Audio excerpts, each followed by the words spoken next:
Hello, everyone. Welcome to the Film for Fans podcast, the podcast from movie fans for movie fans. I am your host, Ryan Dunlevy, joined by my co-host, Rob Dunham. It is the morning.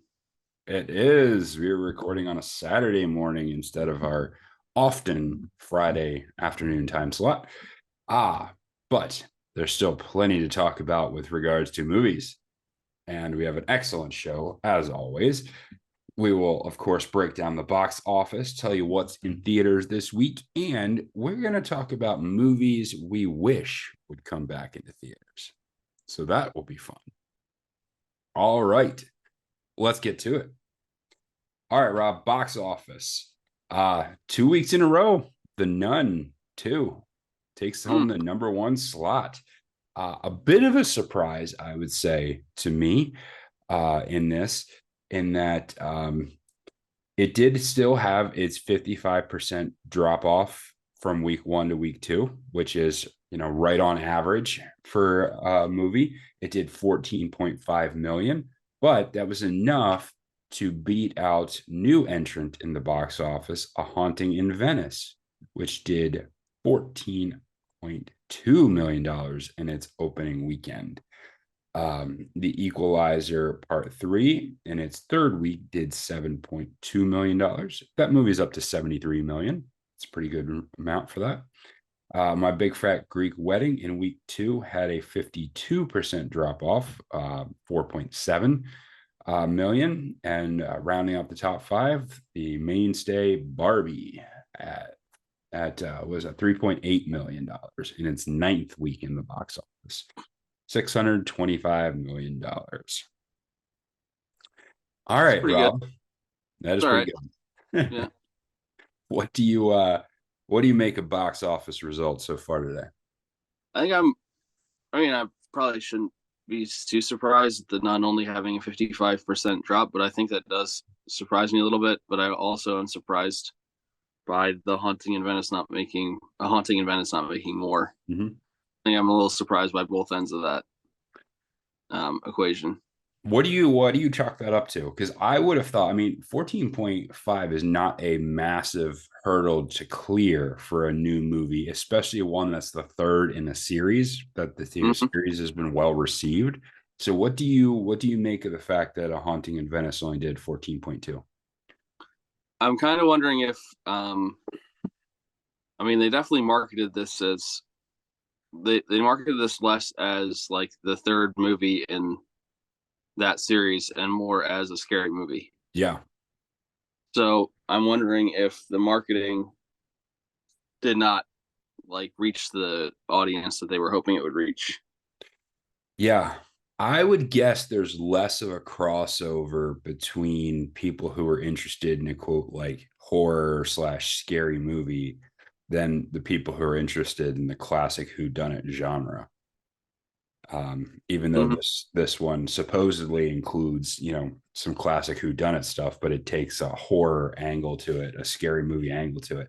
I wonder if the crossover is just not what they would have thought it was. Yeah, the crossover might be me and my 4 friends who are going to see the movie tomorrow afternoon. Might be it. Yeah. Like if you're at all a horror movie fan, you're a fan of mysteries. This is, it's right up your alley. I'm not a horror movie fan, so it's one that we talked about this last week. I wanted to go see. I wanted to see another movie from this character, but this was not what I wanted. So I wonder if I'm not alone in that sentiment, because while it also wasn't super heavily marketed. I saw it advertised in the theaters, but I didn't see a whole lot of other marketing for it. Yeah, I think the only other real marketing I've seen for it is my one friend Val works at a bookstore, and the movie is based on the book Halloween Party by Agatha Christie. Yeah, and they redid the cover, so the cover says A Haunting in Venice, and then on the bottom of the cover in very small letters it says previously released as Halloween Party. I am saying that Haunting in Venice is a significantly better title than Halloween Party, but yeah, that's just me. Anything else on the box office stick out to you? Nothing too significant, no. Yeah, I mean, almost everything fell right in line with what you expect. Big Fat Greek Wedding had the 52% drop off, which is right on average. Barbie keeps chugging along. Equalizer 3 got to a better place than I thought it would after we saw its initial release in its third weekend. To be up at $73 million is pretty respectable, I think. But it's pretty good, yeah. Okay. So we have three new entrants into the box office this week, and the big release is Expendables 4, which they did the thing with the title where they don't put the 4 in there. The last Yeah, it's X4 and X4 X and expend 4 bulls. They did that whole thing, which is if that's your thing, so be it. But of course, this is the fourth one, and this is loaded with action stars. The movie is a new generation of stars joins the world's top action stars for adrenaline-fueled adventure in Expendable 4, whatever that is.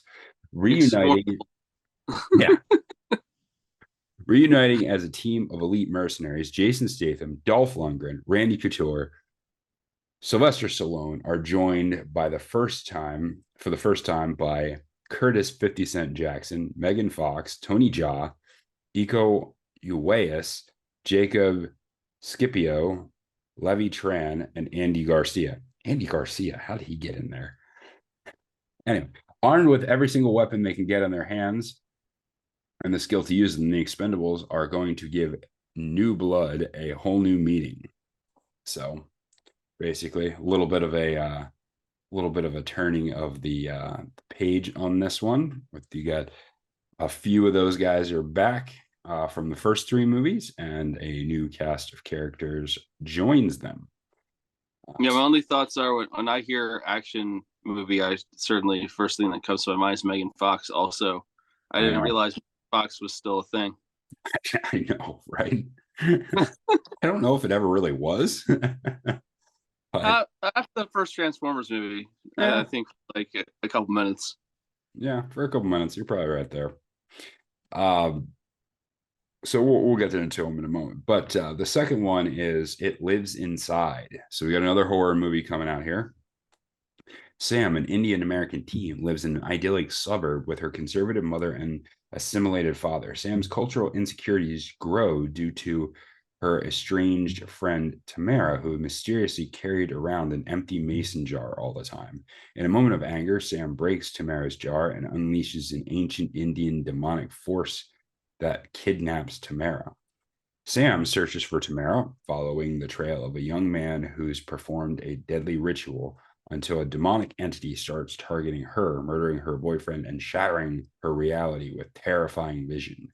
Sam must band together with her parents and a sympathetic teacher to save Tamara and put an end to the terror of the demon. Mm. So, horror movie, It Lives Inside. So this stars looks like it stars Niru Bajwa, Betty Gabriel, Megan Surrey, and others. So that is It Lives Inside. And the last one that came out is I Can. For some reason, this is not coming up for me. So we'll look it up right now. I Can. So we're gonna have a bunch of horror movies in the box office right now.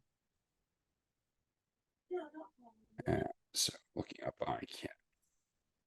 Okay, so this is I Can is based on the true story. A couple's adulterous affair leads to an unexpected pregnancy. They leave their spouses to begin a new life together, but their daughter Caitlin is born with a birth defect. While her dad believes Caitlin's condition is God's punishment for his affair, Caitlin, the only one fully with only one fully developed arm, defies all odds with an incredible gift for softball. I Can is a story about Caitlin overcoming adversity and her dad eventually finding genuine forgiveness. So it's kind of a relationship drama, kind of a sports movie. And this one stars Danner Brown, Cameron Arnett, and Amanda Burkamp. So those are your three movies for the box office this week. Rob, what do you make of them? I think the only thing I'm interested in would be the Expendables, but not sure I'll go see it in the theater, but I might. Yeah. I was thinking about this with the other Expendables. Like I went and saw all the other Expendables in theaters. Well, I guess I shouldn't say that. The third Expendable movie I saw at a drive-in theater. So that's kind of the same thing, but it's a drive-in as opposed to a traditional theater. And I was thinking maybe you have an opinion on this. These were all movies that I enjoyed seeing in theaters and then immediately forgot about them the moment they were done. Yeah, I couldn't tell you anything about them. I liked watching them, but the same thing. I couldn't tell you anything about what happened in them. Like I think the Expendable movies are kind of like the movie version of the band Lifehouse. Because every Lifehouse album that came out, I'm like, oh, this is great. I like this. This is awesome. And like a month in, it's like completely forgettable. I'm tired of listening to it. There's no staying power whatsoever. I kind of feel like that's what the Expendables movies are. It's like, okay, I watched that in theaters. Now I'm done with it forever. Yeah, fair enough. But I don't hate any of the Expendables movies the same way I hate "Hanging On a Moment" by Lifehouse because it was the favorite song of one of my ex-girlfriends. Wow, that's trauma of a different kind, my friend. So this is not a relationship trauma podcast. No, this is not a relationship drama podcast. Thank goodness. I still to this day change the song station as soon as that song comes on. Not a problem. Fair enough. Fair enough. Yeah, so I mean, I in theory, I would be interested in going to see the Expendables movie. I know if you look at like the box office, like the various theaters, they're putting a lot of showtimes behind Expendables 4. So that tells me they think a lot of people are going to go see it. I don't know if it's going to get a huge draw right now. I think as we've seen, like action, like for lack of a better term, canned action movies have not been scoring huge box office draws recently. So I wonder if this is not going to have a tepid at best box office for opening weekend. There's a good chance you can probably get to a showing where you are the only person or one of like 5 people in the theater. Because I mean, I was looking at a couple local theaters, like they have a showing every half hour in this movie. Yeah. And so, like, that's what you do when you have a big release you expect everyone to come to. I just like, I've seen some promotion for it, but I don't feel like it's been heavily promoted. And yeah, I just don't know if it's going to have the draw. And it's also just not having much else to show Yeah. people. Yeah. I mean, that's part of it for sure. I mean, the box office in general had an, fairly low total weekend last weekend.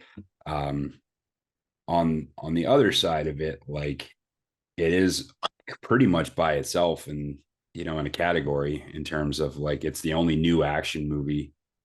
I mean, you'll have the fourth weekend of the Equalizer 3 is kind of, would be the only thing close to competing with it at this point, but I don't know. So we'll see. I mean, it's a rainy weekend in the north, all along the East Coast because of storms. Maybe people will go see it. Yeah, I think I'd rather take a nap. This is not a podcast about your lack of sleep. Any other comments? We've got with the It Lives Inside coming out. We've got 3 that we kind of fit into the horror movie category. All within their within 3 weeks of each other. So lots of horror movie out in the box office. Yeah, maybe I'll go watch It Lives Inside. Sounds kind of interesting. Huh. All right, so let's move on to our discussion. These are for this week. What we're going to do is what we've seen the past few weeks in the box office is that they're starting to bring back older movies for re-release. Last week we saw the Christopher Nolan Batman trilogy hit the theaters as part of Batman Day celebration. And this, and previously we had seen Jurassic Park come out for an anniversary edition. We've seen a bunch of movies hit the re-releases, hit the theaters, as you know, presumably as they're starting to slow down on new movies as the strike continues to drag on. So I thought we'd talk a little bit about movies that we would like to see come back into theaters. So there's any number of reasons why you might like a movie to come back in theaters. One, because it was a super great experience. Two, maybe you didn't get to see it the first time around, or something else altogether.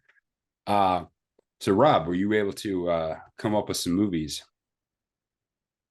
Yeah, but part of that was it was a little hard because I feel like almost every movie I want to see has already been released in the theater, Okay. especially recently. Um, So but let's go back and forth on them here. yeah, so the first one I thought of, and this falls under the category if I did not see it in the theater when it came out, Shutter Island. Because Okay. I like that movie a lot, and I've only had the ability to see it on a small screen on my TV. And I think it'd be really cool to see in the theater. It's got some really good lighting. The music is fantastic in it. I just think it'd be a really cool movie to watch in a theater setting. Did you see Shutter Island in the theater when it I came did out? not. No, I actually didn't see Shutter Island until maybe like 3 or 4 years ago. Okay. So that was But one that yeah, was always on my list, and I never got around to it. yeah. When I finally saw the movie, I was like, "Oh, I wish I would have seen that in the theater." Been cool. Yeah. Interesting. No, that's a good one. That's a good one. I like it. So that would what specifically makes you want to see it on the big screen? A lot of it is just that I didn't get the chance to, but like I said, I think that visually it would be a movie worth seeing on a theater screen. Mm-hmm. I think the sound too would be pretty cool because there's a lot of really good sound design in that movie, not just the soundtrack. Yeah. That I think it would be a worthwhile added experience to see it in the theater as opposed to Mhm. seeing it at home. Yeah. Yeah, for sure. The first movie I'm going to go with is Gladiator. I did not see Gladiator in theaters. Um, I think it was like it came out.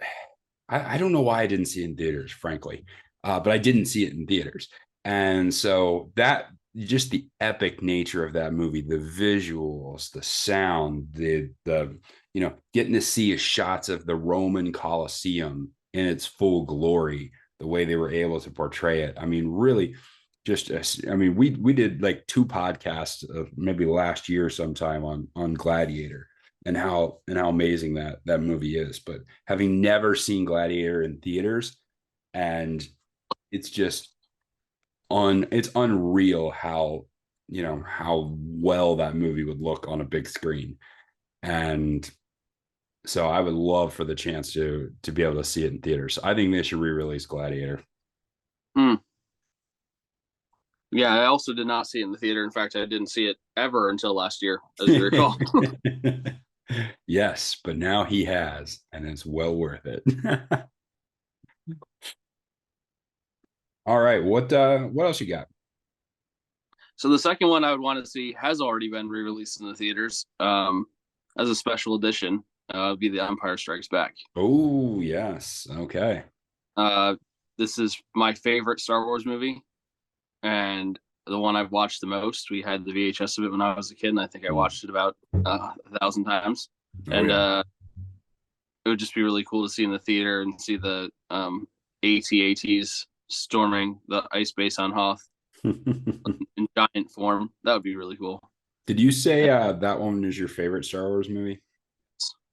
Okay. I am probably in the minority who says it's not my favorite one. Mm-hmm. Yeah. I I think that the color palette in that one. Yeah. So Yeah. what were you saying about the color palette with The Empire Strikes Back? Yeah, the color palette and the color scheme, I think particularly when they're in the oh Now I'm blanking out on the planet. With Lando's planet. That Yeah, I can't remember it either, but I know what you're talking about. Might I be don't know. Bespin, maybe. What I'm Yeah, thinking. I know it, but I just can't remember it off the top of my head. But yeah, that color palette was weird to me. Like the way it, yeah, it just always kind of like rubbed me the wrong way as a kid. Now I understand as an adult and a film lover, I understand how brilliant a film it is for sure. But there's still like the kid sentiments of me that love the Return of the Jedi better. So yeah. You just like fuzzy little bear men. So I was not I had a no problem with the Ewoks. I didn't. Yeah.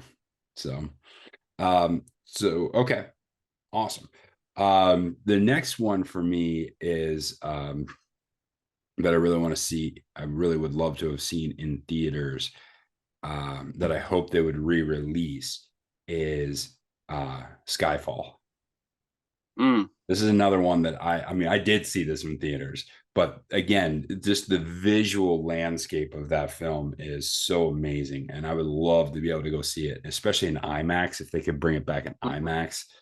Um, I'm still meaning to do my long breakdown of the amazing cinematography Roger Deakins did in that movie, and just the fantastic visuals. And it's such an amazing movie. It's so good.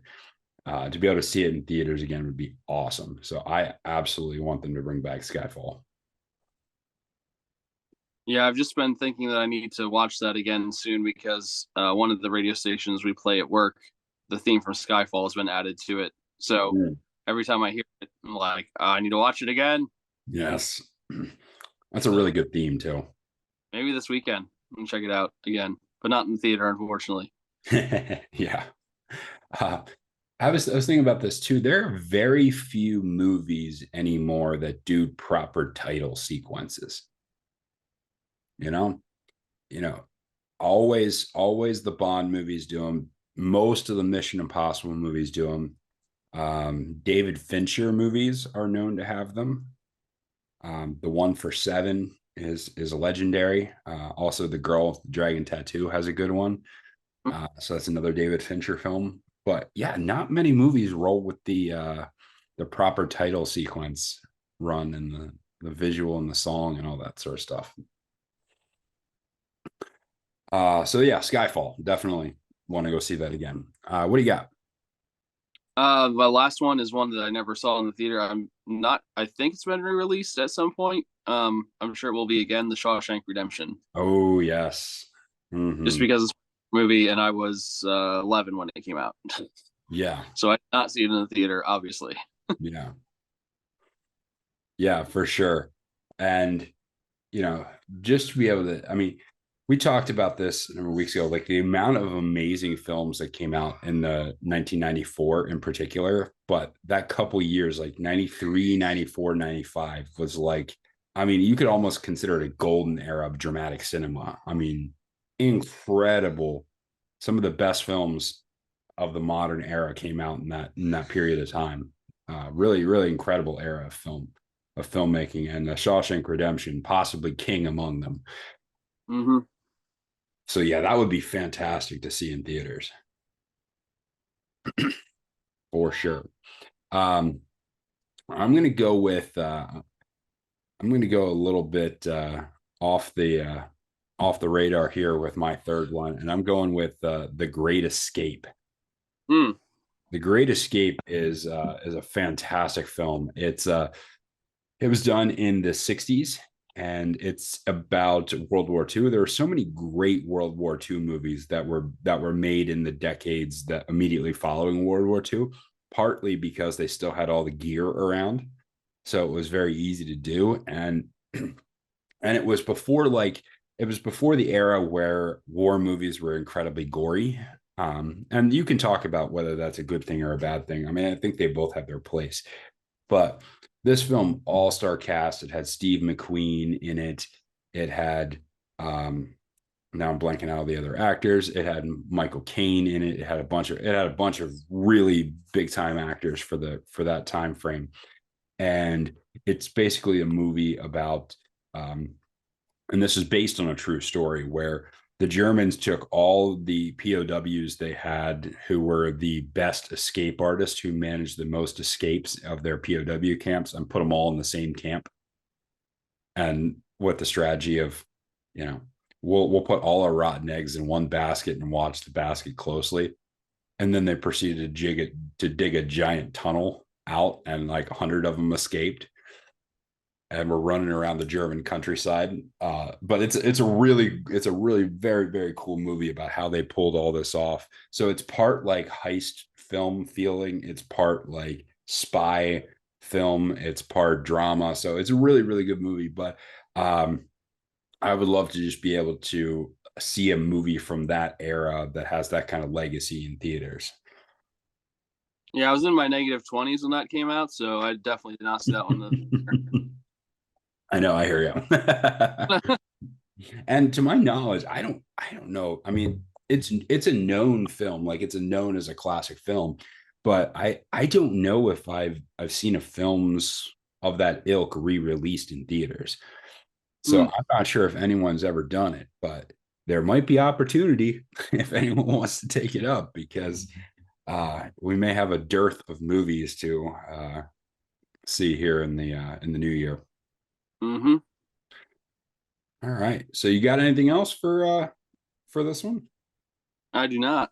All right.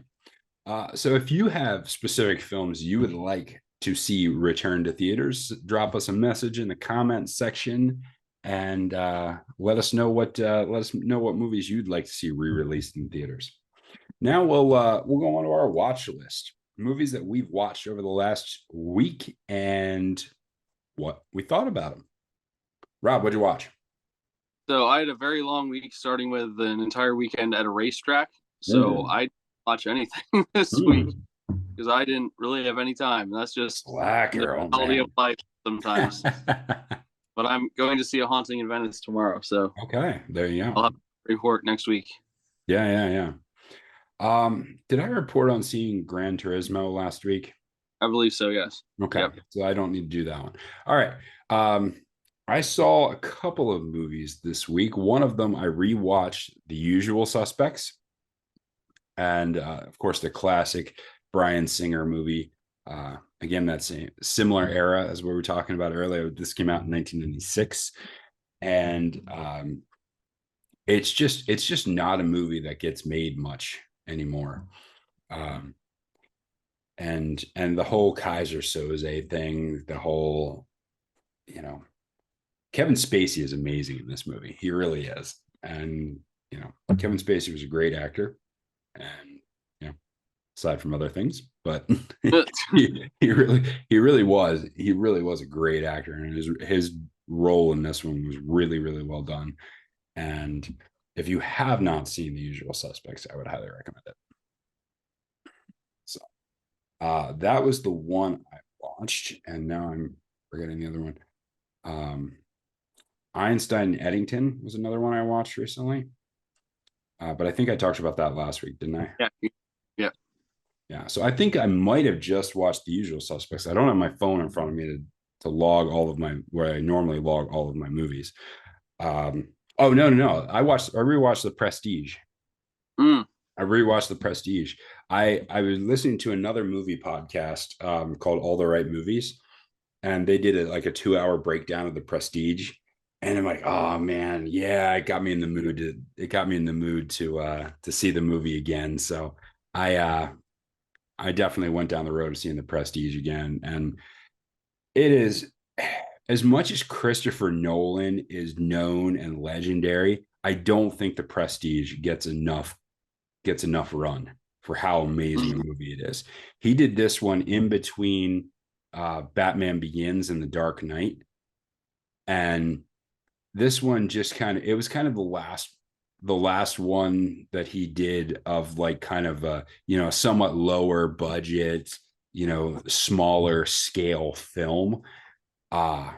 but it's so good. Like the not, it's like a master class of the Nolan non-linear storytelling, where it starts out and they're both kind of reading each other's journals, and as much as he's jumping around in the time frame, you never feel like you're lost in it, and the Mm-hmm. payoff is so good at the end. It's just it really is a masterclass of nonlinear storytelling. Yeah, it's got to be in my top 10, I think, when I Yeah, sit down list at some point.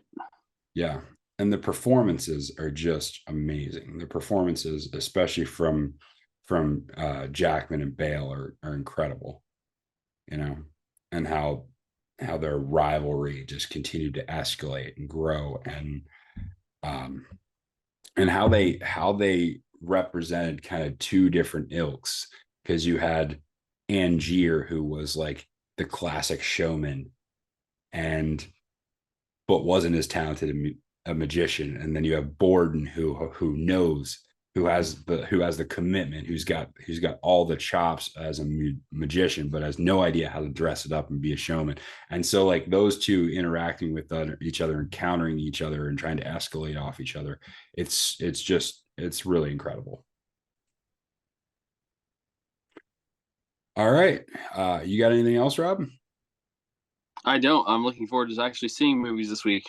I know I'm going to try and get to at least a movie at some point this weekend. So I'm hopeful that I will have more to report on. All right. That is the show. Thanks for tuning into Film for Fans. And if you have not done it already, visit filmforfans.com, like, subscribe, tell your friends about the podcast. Until next time, enjoy the movies.